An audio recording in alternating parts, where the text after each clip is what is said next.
Okay. Hello. So welcome to Nigerians in Clinical Research and Pharmaceuticals in Canada. This is our first boot camp for 2023, and we had this idea of the boot camp just to allow everyone to know what the community is about, how the community can help you, and how, most importantly, you can get into the clinical research and pharmaceuticals industry in Canada. And the reason why we called it a boot camp is that the honest truth is that there is so much to learn or to do to get into the industry. This meeting may or may not be enough for you, and that is why we're introducing the community to you. There's a very, very important reason why this community was set, and it was because of you in mind, especially if you were considering coming into Canada and being in the clinical research or pharmaceutical industry. So the reason why we set up this community and what this community is really all about is to drive the experience of Nigerians in Canada that have moved to Canada or live in Canada in clinical research and pharmaceutical industry. And why I say the experience is because we all have different experiences back home, and we want it to be a softer landing because most of us have moved at mid-career level or sometimes even senior management level, and have that experience where you can actually integrate properly into the industry. So we've been able to capture three things. It's called PI. The first thing is you want to actually get a position in the industry. You want to get a job. I know most of the people on this call, you're either here because you got a job in clinical research in the last or pharmaceutical industry in the last 3 years, or you're trying to get a job right now in the clinical research and pharmaceutical industry. And that is the most important thing to actually say you're part of the industry. So the very first focus that we have is positioning you in the industry and influence. And I talk about influence because the only way our community is going to grow or that we help each other is we actually are able to influence what's going on. So first of all, influence helping other people to come in. So doing referrals within your company, helping people with their resumes, etc. And then actually being on the table where you can actually make decisions at work, where you can actually say, hey, why are you not hiring here? Or we have people who are skilled as well, but they just need a bit of training. So trying to push us to that place of influence where we can actually make things happen for one another. And the third thing is being empowered. Empowerment could mean financial empowerment. Empowerment could mean having the right resources to push your career forward. And the reason why this is very important is having the right resources and having the right title. The reason why this is very important is that it would impact influence. When you're empowered, you can make better influence. Okay, and this is why we do this. I know a lot of us, and like I said, we are moving mid-career level. You don't need to come here and start from scratch. That is the truth. You don't need to come here and do odd jobs when you have you have qualification. Some of us have moved, you've sold your pharmacies to come here, like you had a chain of pharmacies and things like that. And the reason why we do this is also because Canada needs you. Canada needs your technical expertise. Canada needs all the things you bring to the table because you're part of the minority population. And it's very important that we begin to seep into this for two reasons. Number one, when it comes to making drugs and drug interactions, a lot of research that is done for minorities would favor minorities. We need more data on this. We need more data on our drugs being used within our population. Hence, we need you to be part of the workforce in this. The second thing is because a lot of pharmacists that are trained here are trained for community pharmacy, and that there are different other sectors of the pharmaceutical industry, which are not really pharmacists they're not pharmacists that are, doing the job. And you that have a pharmaceutical industry that may not want to go into core pharmacy, you can plug in the gaps, right? So there are gaps that you can plug in the industry here. So that is one of the reasons why we try to do what we're doing, to make sure that there's more information on available roles, etc. Okay, so you're in the right space if you are within this two audience. First of all, you are Nigerians, you're based in Canada, and you're currently employed. So we need people, maybe you saw this on LinkedIn, etc., and you're already part of the industry. We need people like you. It's not only for people that are coming new, and I'll tell you a whole lot more about what we need people in the community, because if I am in the community, I'm in the industry as well. If I leave, I won't be able to impact others, right? So we need each other to be able to have this impact going. And the second thing is, you already have the background from Nigeria, and you're looking at potentially, starting within this space. So we also need you. I would say that the reason why it's just Nigerians, and honestly, other people have benefited from it. I have mentored Indians, etc., even core Canadians. But the reason why this group is purely Nigerian is because there has been that we have some background understanding of what we've experienced back in Nigeria and what is here. And so that is why we have made it strict in Nigeria. In the future, it may change, etc. But right now, it's just Nigerians. We also had, I think some months back, we had some collaborations with, there's also a Cameroonian group. So this is not trying to be, what's the word? It's not trying to be racist or anything. It's just trying to say, because we understand what's happening back home, and now we can relate to each other better. Okay, so how do I benefit and become a part of this community?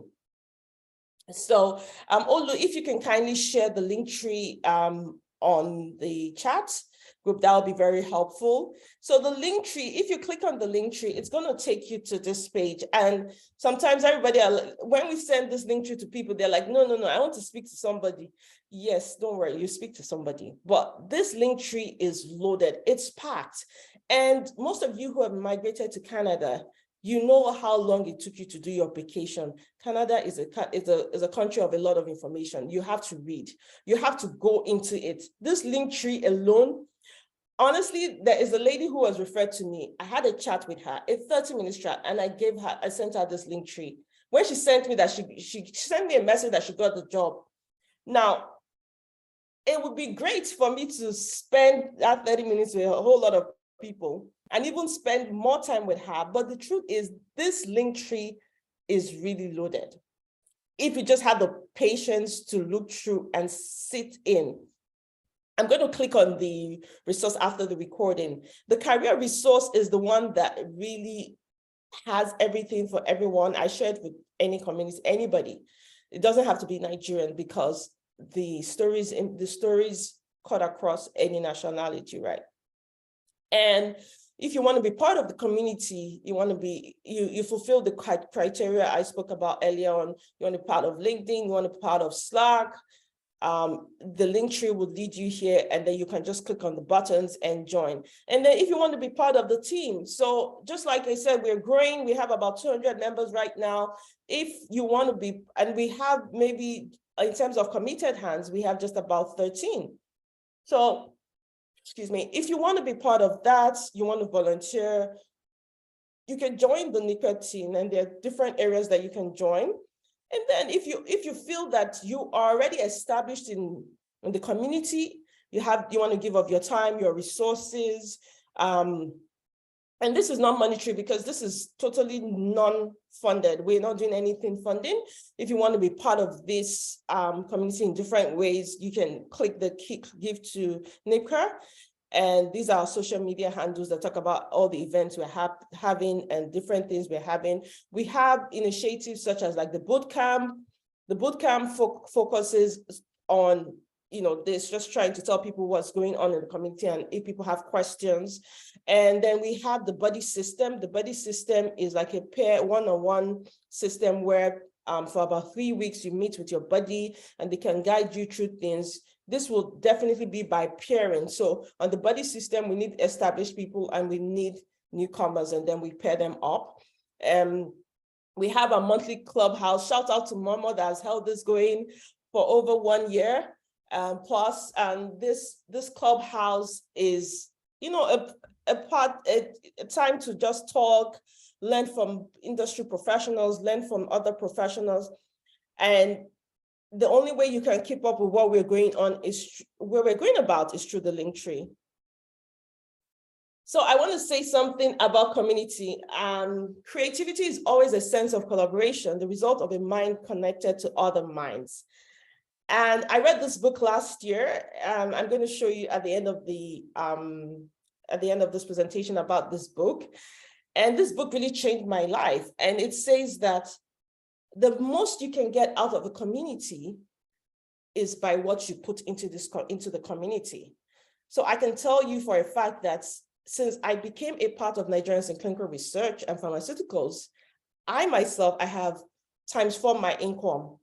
And I'm not trying to talk about trying to booga or anything, but the people in the community, the people that I was mentoring, they started helping me in other ways. And it's the more you actually open up and put into the community, the better you can ever get from it.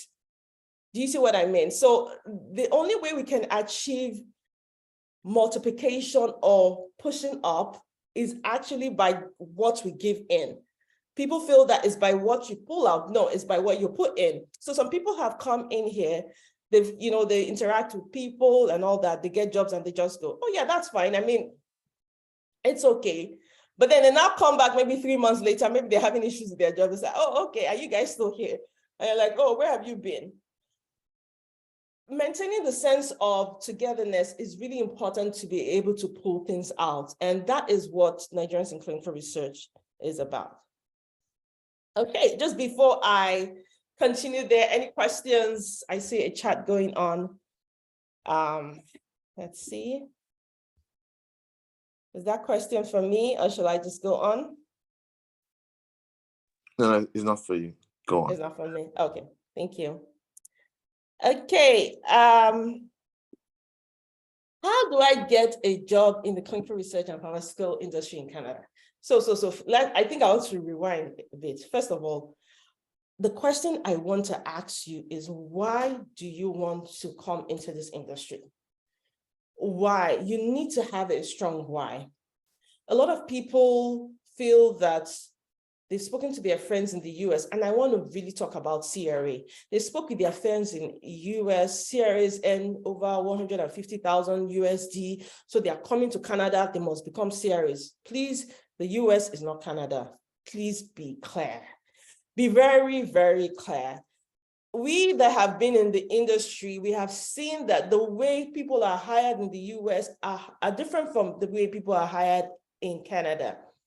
So you need to question yourself, why this industry? If you're a medical professional, you're a medical doctor, and you're trying to navigate your way here, you have, you don't want to do your medical exams because of all the barriers going on, etc. You have a whole lot of options. And one of the first things I try to tell people is career clarity. You need to sit down for a session to understand, what do I really want to do? What skills do I bring to the table? What are my experiences? That's the first way you can do it. You need a career clarity session. The second way you can do this, and this is how I found mine, and it may take a while, but it's also effective, is to speak with different people. And I will go to networking later. But to speak with different industry professionals to understand what they're doing. Because remember what I said about we moving here and there being gaps in the way we, there being gaps like the industry, what the pharmacists do here are different from what most pharmacists here are community pharmacists, and then the pharmaceutical industry has a whole lot more. So there are different titles. There are different roles. You want to understand what these titles mean. And then when you start, the very first point that would be the best for you to start is a title or job role that relates to something you have done in the past. A title and job role that relates to something, even if you have done it. So for example, I hadn't done clinical research 8 years before I moved to Canada. Although there was like similar things I had done while I was in academia that I could attribute to clinical research, either by some of the experiences were similar, or some of the skills that I used were similar. That way I could attribute it to clinical research. But you would find a lot of people that would come here, they will just go for one clinical research training and then put on their CV, they've been working 6 years in clinical research and they're applying for maybe, a CRA 2 role, etc. I'm sorry, that is fraud. And our industry is an ethical industry. There is no need for you to lie on your CV. I tell everybody I mentor, I say something, I say, God does not need what you don't have to give you what you need.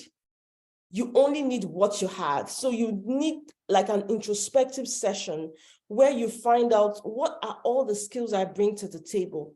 What are all my experiences? Go through all your work history, all my experiences. And this is just for you to avoid coming in as an entry level, or coming in at least not too far from entry level, right? Now, some people come into Canada and they say, this is the time they want to change their lives. I'm not against you changing your life, but please remember you're an immigrant. Remember that to change your career, it will cost you money. Why don't you start from something you already have experience in?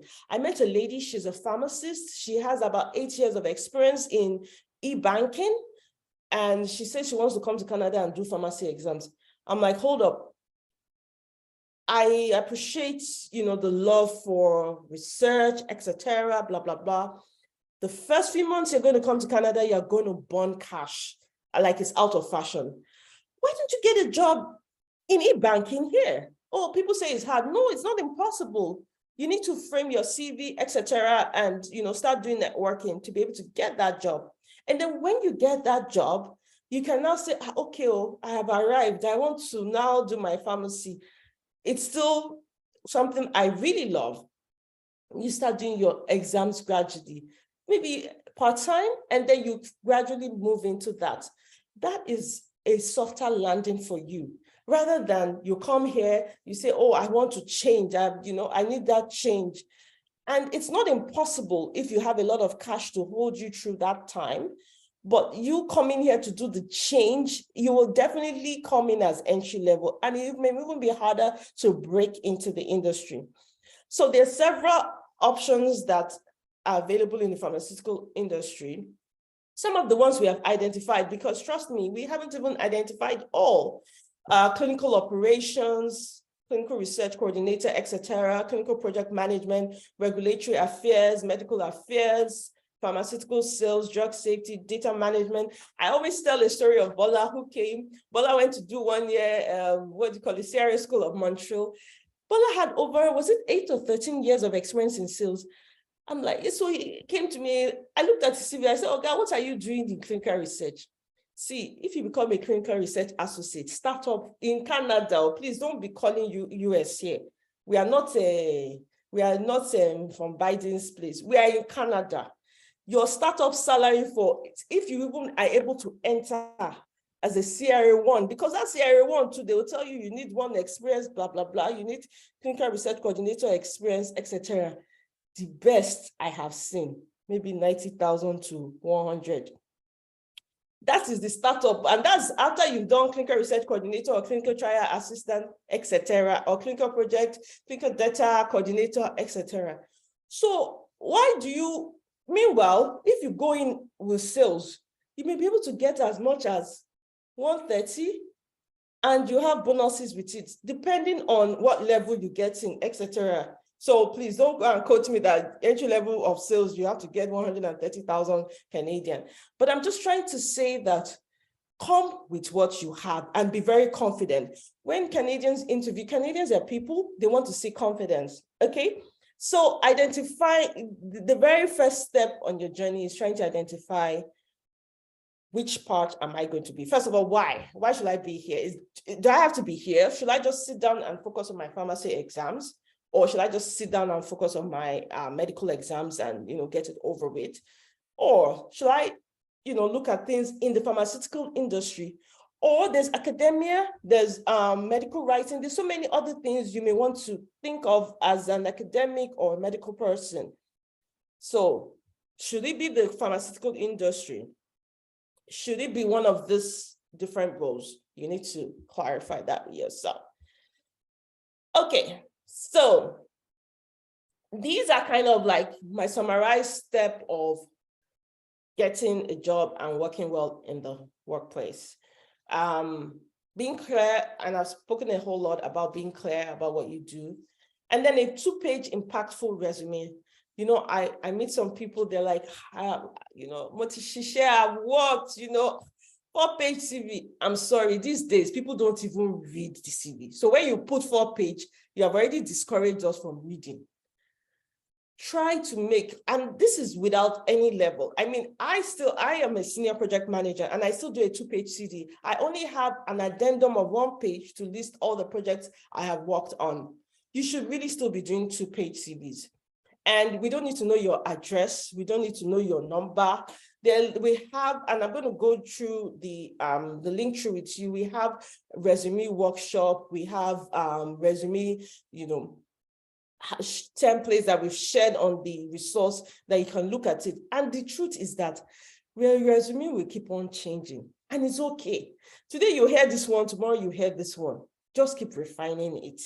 Sometimes the resume that got you the job you are working on is not the resume they kept on telling you to refine. No problem. Keep refining it. And I'll tell you why. Working on your resume makes you a whole lot more aware of what you have done and how to tell your story. You're going to be listening to me on one of the resources on Start Interviewing about storytelling. It is one of the most impactful tools you can have in your interviews in Canada. Don't just come and tell me. Also, I asked some people that, so what have you done in the past? I worked in GT Bank. What did you do for GT Bank? I need to understand how you integrated. So I work for GSK. You can work for GSK. You may have been the sales rep. You may have been the brand manager. May have been in HR. What did you do? Okay, I was in HR, but what exactly did you do? Oh, I was the talent manager in charge of recruiting XYZ. I was in charge of new hires, welcome program, bonuses. You find out HR here, they have different portfolio. Same thing. You want to really talk about what were you doing, and help when you keep on working on your resume.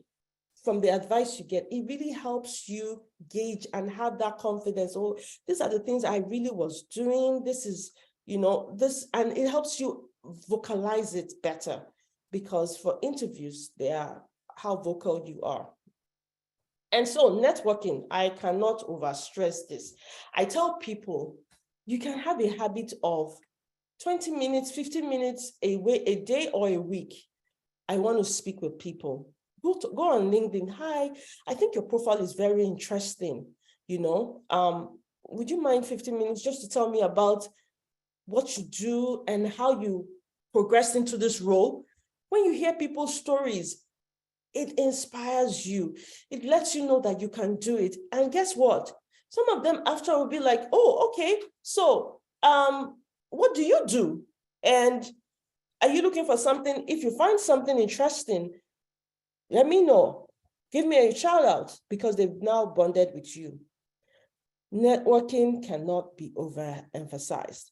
Now, the last one is workplace behaviors for success. And I say this because a lot of us now, we're in the workforce, we're having interactions with people, we want to move, we want to grow.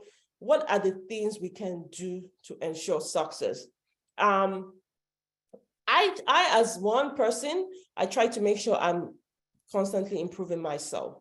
So while I am against education as a bridge to come into the industry, I'm not against education as a means of self-improvement. So what I mean is that it's not by collecting all your certifications that people would honor you. And I mean, we are here on this call. We have several examples. You go get your PMP certification and you feel, oh, that would make sure people will hire me as a clinical project manager. Yes, no. Sometimes if you're able to walk through a story that says that from your experience you have done before, it's now, helping you become a project manager. Yes. But if they really see there's no tie between your experience and the certification, it may not. However, if you are in a project manager role or a project associate role or a project coordinator role, for example, and you start taking your PMP, it will help you progress. So one of the things that you can do for yourself is keep progressing. The second thing is soft skills. I was speaking with someone today and I said, it's not a habit for us in Nigeria to have, soft skills development. I, for one, this quarter, I'm signed into a soft skill development program where I'm trying to learn about, people behaviors, saying no, habits, etc. You have to, because you're in a different world, so to say here. It's not business as usual in Nigeria. So you have to keep on improving yourself, especially in this new culture that we find ourselves. Okay, how am I doing for time? So I have spoken a whole lot and I'm really trying to stop this recording so that we can have questions. There's a whole lot that Nigerians in clinical research can give to you. If you tap into, click on the link tree, join the Slack, join LinkedIn, volunteer to be part of it and give. If you're already, established, you already trying, and no one is, people talk about, don't worry, when I settle, when I arrive. No. The only way we can keep this ball rolling is by, continuous giving. And this slide is about LinkedIn and about networking. And in order for you to be found, you have to be findable. And I say this a whole lot because a lot of people were not used to, especially the medical doctors and pharmacists, we're not used to LinkedIn back at home. I want to encourage you that this is a huge platform that you can maximize. Not only LinkedIn, call all your old friends that are in Canada. What are they doing? You can get a sense of this person, I will keep on being in touch with this person or this person not. Because truth is that people are not thinking about you in the moment. They're not thinking about, Fulaya is looking for a job. No, we're not thinking about that. But you need to be in our space of thought, so to say, oh, that's true. You're just looking for, you're still looking. Oh, okay. Maybe, something actually came up at work. So just a short example of my story. And I think that's the last slide. So I was moving to Canada and a friend of ours visited our home in Nigeria in January, I think. Yeah, in January they visited. And so, Fulaya, what are you going to be doing when you come? So I said, I was lecturing in the university. So I was like, I could do this, I could do that, but I'm not sure. I think I want to go into clinical research. Say, oh, really? Clinical research? I think I have somebody that, works in clinical research. I was like, oh, really? That's interesting because I didn't really know anybody. I wasn't really big on LinkedIn and all that. So she said, okay, no problem. They will connect me. So they did in February. I sent her my CV. She looked at it. She gave her feedback. She sent it back. We said, okay, no problem. That was in February. In April, I visited and I didn't understand how far places were in Canada. We tried to visit it. I tried to visit her several times. It just never worked. So I went back to my house in August. So by the time I came in April, I was really like talking to people, and I started getting interviews. But of course, when they find out that I'm not in Canada or, things started dying down. Or when I said, okay, don't worry, when I come back in August. So when I came in August and now, started pushing out resume. Actually, she had given me a template. I started working, getting better on it, blah, blah, blah, on and on. So I kept on pushing. And all these things I'm saying about LinkedIn, I kept on doing everything. But guess what? I still didn't get interviews, calls, or anything. I was like, what's going on? But you know what? A rolling ball is gathering moss. Like you're gathering, right? You're actually gathering a whole lot of, you don't know. My stories were getting better. I was forming things and all that. So I always used to just say hello to her, not every day. Please don't go and don't start stalking people. But I really used to chat with her. Hey, what's going on and everything? How's your family? And then one day she was like, you're still looking for a job? I said, yes, so I'm still looking for a job. And she said, okay, that she was going to call her line manager, her old line manager. So she called her old line manager. That's her oga in Nigerian term. And the lady said, okay, that she should come in. And so I was like, wow, my first interview. So I went in there. I came in, it was for a clinical trial assistant role. So it was an entry-level role. So what had actually happened at that time, let me try and see. What actually happened at that time was that Roche Canada, which is where I started working with, they had partnered with Genentech US. And there was a merger that happened, and Genentech US was trying to decommission the hub and move most of our clinical trial activities to Canada. And let me tell you, Canada is very good for any business right now because they have cheaper labor. It's a good and a bad thing. It's a good thing for us because we can get jobs, and a good thing for the companies because they have cheaper labor and they have more diverse labor. That's the truth. Like Canada is such a good hub that in Toronto, you can actually get a whole lot of community from like different nationalities. You can really get a diverse population compared to one state in the US, for example, where you're probably going to be getting the same type of people. So Canada really is good in the books for a lot of companies. However, the pay may not be comparable to US. First of all, it's in USD versus Canadian, and then it's lower paid. They know that there's a lot of immigrants trying to settle in. So I started at $21 an hour. And whilst I was working with that lady, while I came into that company, I was speaking to somebody there. And so I really come out. I'm like, hey, that this was the first week or the second week. She was an immigrant as well. And she told me her story of how she got the job. And then I said, oh, my husband is still looking for a job. She was like, oh, really? That, I came in through my friend, but there was actually an agency that hired them. She said that agency, it seems as if they do finance as well, because my husband is in finance. And I said, oh, really? So she gave me their number. She said I should speak to this person that had interviewed her. And that person gave me the person that was going to interview for finance. And that one, went ahead to interview my husband, and my husband got a job. So it's not like we're not doing all the certifications and all the exams. We were at it. Do everything you can, but talk to people. It is so, so important. Talk to people. You have to be findable. People have to have you in their consciousness. Okay, so this is the book I was talking about, Show Your Work. And, if you want to get it in the bookstores or anything, it will be very helpful. It just talks about how to talk about your journey while you're at it. I know you have not arrived, and neither have I. I don't believe I have arrived, but being in that space where opportunity would meet you is so, so important. So let me stop recording for now.